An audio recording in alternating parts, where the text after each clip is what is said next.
안녕하세요. 인간 같지도 않은 남편과 이혼한 30대 여성입니다.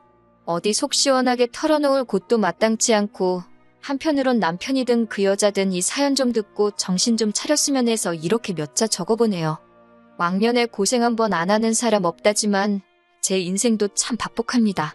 저를 낳으면서 죽을 고비를 넘기셨다는 어머니는 제 나이 15에 돌아가셨거든요. 그리고 한 1년은 할머니와 함께 지냈는데 할머니가 저를 어찌나 미워하시던지요. 딸이라서 밉다, 키가 커서 싫다, 지 애미 잡아먹은 X, 사춘기로 한참 예민하던 시기에 할머니의 폭언에 얼마나 시달렸는지 몰라요. 그런 와중에 저희 아버지는 돈 벌어온다고 집안 곳곳을 전전하셨다 들었는데 그러다 하루는 아버지보다도 한참 어려 보이는 여자를 데려왔습니다. 새어머니라 하더군요. 새어머니만 놓고 이야기하자면 나쁜 분은 결코 아니셨어요. 하지만 그땐 저도 어렸으니 새어머니한테 어떻게 다가가야 할지 몰랐고 새어머니도 어떻게 엄마 노릇이란 걸 해야 하는지 감을 못 잡는 눈치였네요. 게다가 아버지가 출근하고 나면 할머니는 새어머니를 정말 못살게 괴롭혔어요.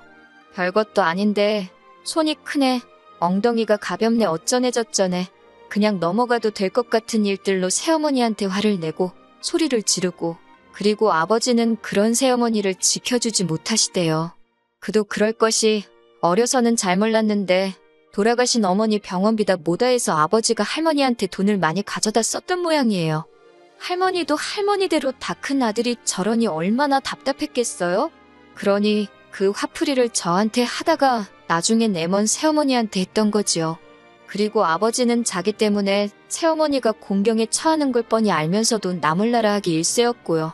결국 저희 새어머니는 아버지가 돈 벌어온다고 지방에 내려간 어느 날 오밤중에 흔적도 없이 사라졌습니다. 이후로 아버지가 어떤 심정으로 사셨는진 솔직히 모르겠어요. 단 한 번도 저에게 그 속을 내비치신 적이 없으니까요. 다만 새어머니까지 집을 떠나자 아버지는 완전히 일을 손에서 놓으셨습니다.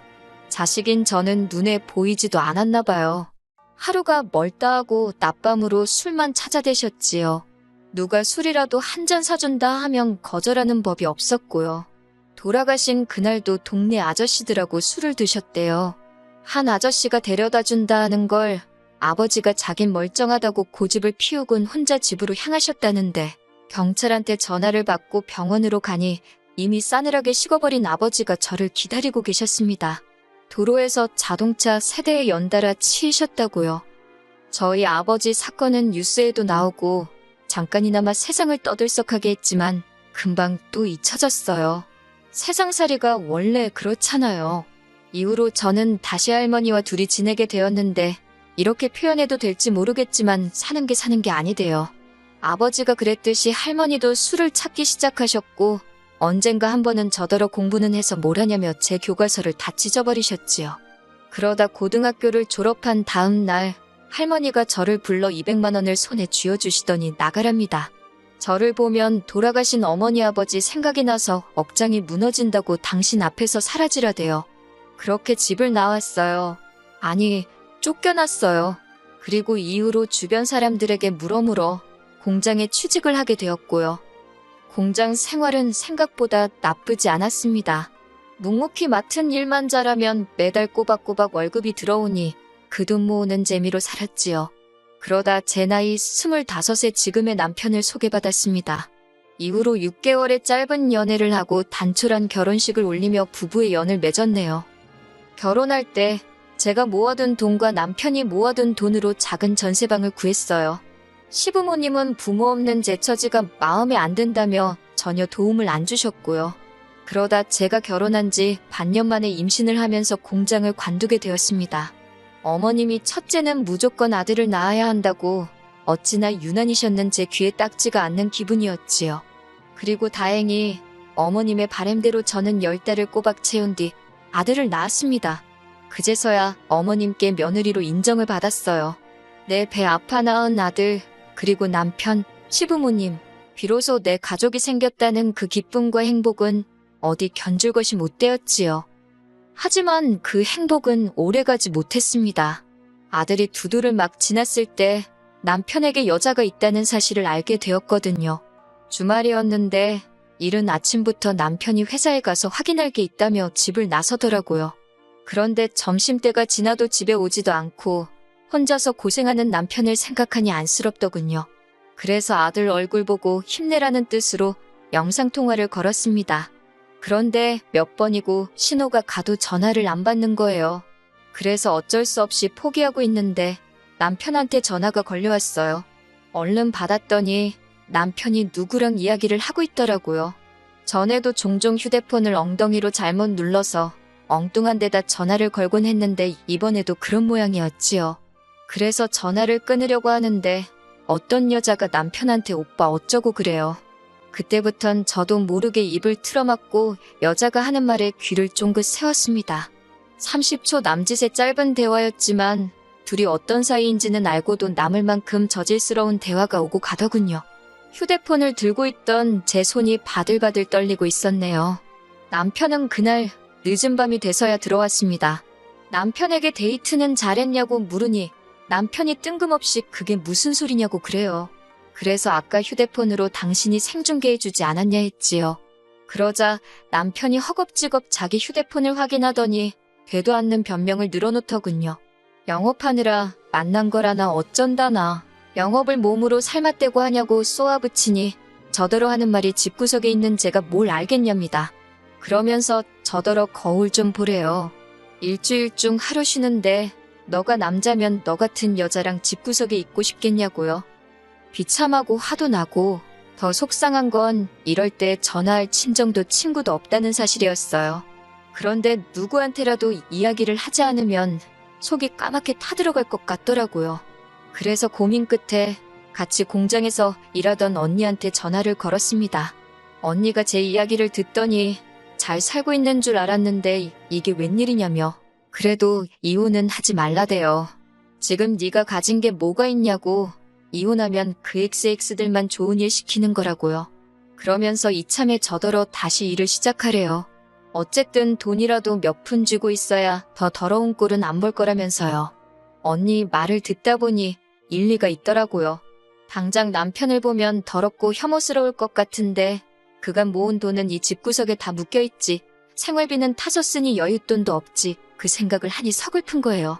그래서 바로 언니한테 어디 아는 일자리 없냐 물으니 마침 자기 아는 사람 사무실에서 사람을 구하더라며 자기가 다리를 놔주겠답니다.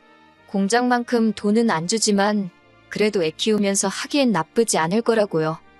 그렇게 일을 시작했습니다. 남편은 바람핀 걸 걸린 이후로 에라 모르겠다 식으로 더 뻔뻔하게 나오기 시작했어요. 제가 일을 한다고 하니 저 같은 애를 누가 써주냐면서 아주 무시를 하더군요. 너무 모욕적이었지만 정말 갈 곳이 없어서 기댈 곳이 없어서 이를 악물고 그 수모를 견뎠습니다. 아이는 어머님이 맡아주신다 하셔서 거기다 맡겼고 저는 회사 일을 시작했어요. 언니 말대로 월급은 많지 않았지만 그래도 집이 아닌 곳에서 제 할 일이 있다는 그 사실만으로도 큰 위로가 되더군요. 잡생각을 잊기 위해 일을 정말 열심히 했어요. 사장마저 저한테 적당히 하라고 할 정도로 말이에요. 저는 월급을 받으면 70%를 주식에 부었습니다. 위험한 게임이라고 생각했지만 이렇게 하지 않고는 돈을 불릴 방법이 안 보이더라고요. 그리고 마침 사장이 제가 주식에 관심을 보이니 자기도 주식 투자를 하고 있다며 이리저리 도움을 주었어요. 이후로 어느 정도 그렇게 제 손에 목돈이 생기니 자신감도 생기대요. 남편이 바람을 피든 말든 무관심해지더라고요. 저 인간 없다고 내가 못 살 것도 아니다 싶었달까요. 그렇게 한 2년쯤 지났습니다. 아들은 어느덧 유치원생이 되었고 저도 회사에서 완전히 자리를 잡은 상황이었지요. 하지만 남편에게는 계속해서 근근히 계약직을 유지하고 있다는 식으로 이야기를 했어요. 혹시나 저한테 돈이 있는 걸 알면 어떻게든 뺏으려 들진 않을까 걱정이 되었거든요. 그리고 여자의 눈이 멀어서 그런 건지 제 말을 그냥 고지고대로 믿대요. 아니, 어쩌면 그냥 관심이 없었던 걸 수도 있고요. 솔직히 말하자면 가정은 지키고 싶었어요. 남편이 미워서 정말 죽기를 바란 적도 있었지만 그래도 아들을 위해서 이혼만은 안 하고 싶었지요.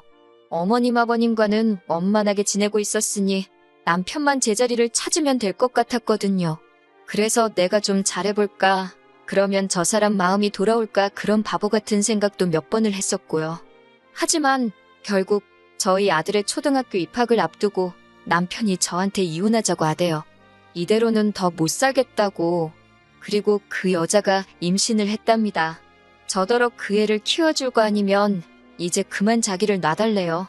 그런 소리까지 들은 마당에 껍데기만 잡고 살면 뭐하나 싶대요. 그래서 그러자 했어요.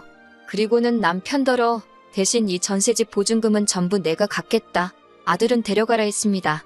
변명같이 들리겠지만 저 혼자서 아들을 잘 키울 자신이 없었거든요. 그나마 어머님 아버님도 손자인 아들한테는 껌뻑 죽고 남편도 아들한테는 자상하고 좋은 아빠였으니 엄마인 저랑 단둘이 있는 것보단 낫겠다 싶어서 내린 결정이었네요. 재산이고 양육권이고 변호사 선임해서 깔끔하게 처리하면서 이혼하니까 3달도 채 안 걸리더라고요. 3달 동안 남편은 보란듯이 그 여자 집에 가 있었고 저는 평소와 다름없이 생활했습니다. 서운했던 건 어머님 아버님이 저희가 이혼하기로 했다는 이야기를 들으시곤 저더러 좀 참지 그랬냐면서 제 탓을 하셨다는 거예요. 말이라도 아들 그렇게 키워서 미안하다 그런 소린 안 하시더군요.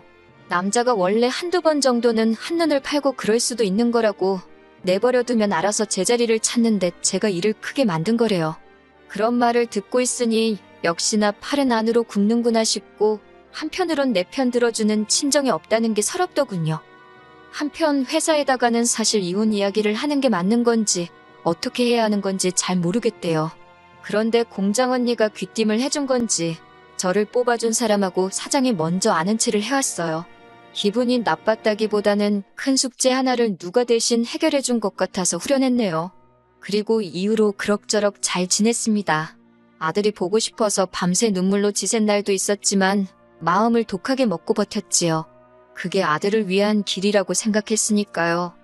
어느 정도 정리가 되면서 저는 전세 보증금의 그간 주식으로 모은 돈을 합해 작은 아파트 한 채를 사들였습니다. 시기를 잘 타서 시세보다 저렴하게 대출도 거의 받지 않고 샀지요. 인테리어도 큰돈 들여 했어요. 새로운 집에서 좋은 기운 받아서 잘 살아보자고 몇 번이고 스스로에게 되뇌었지요. 그러다 3달 전 남편으로부터 연락을 받았습니다. 혹시 아들한테 무슨 일이라도 생겼나 싶어서 불이 나게 전화를 받는데 심장이 벌렁벌렁하는 게 느껴지더군요. 그런데 남편이 침통한 목소리로 생각지도 못한 소식을 전했습니다. 어머님이 암으로 입원을 하셨다고요. 그러면서 어머님이 저를 찾으신다고 저더러 와서 어머님 좀 돌봐주면 안 되냐입니다. 그 여자는 지금 배가 불러와서 어머님 병간호는 못한다나요? 그래서 그러면 돈 주고 간병인을 쓰던지 하면 되지. 내가 아직도 네 마누라로 보이냐고 정신 차리라고 소리를 질렀네요. 하지만 인간이 말귀를 못 알아들어 처먹은 건지 또 연락을 해왔어요. 전 솔직히 시어머니가 돌아가시기라도 한 줄 알았습니다. 그런데 전화를 받으니 대뜸 악을 쓰대요. 그 소리가 어찌나 크던지 고막이 다 찢어지는 줄 알았다니까요. 남편이 대뜸 저더러 저 때문에 그 여자가 유산을 했답니다. 밑도 끝도 없는 남편의 말에 황당해서 그게 무슨 소리냐니가 제가 어머님 병간호를 안 해줘서 그 여자가 병간호를 했다나요? 어이가 없어서 간병인을 쓰면 되지 그걸 왜 임산부를 시켰냐고 쏘아붙였지요. 그랬더니 그 여자가 어머님한테 잘 보이고 싶다면서 자진해서 한다고 했대요. 더 어이가 없었지요. 제가 한 걸 왜 나한테 날린가 싶어서. 그런데 어머님이 자꾸 그 여자 하는 것마다 저랑 비교를 하셨나 봐요. 그 여자가 스트레스 받는다고 몇 번을 이야기하더니 결국 출산을 한 달도 안 남기고 애를 잃었다고요. 듣고 있으니 그 여자도 어지간히 멍청하네 싶으면서도 그게 왜 내 탓이라는 건지 점점 화가 나는 거예요.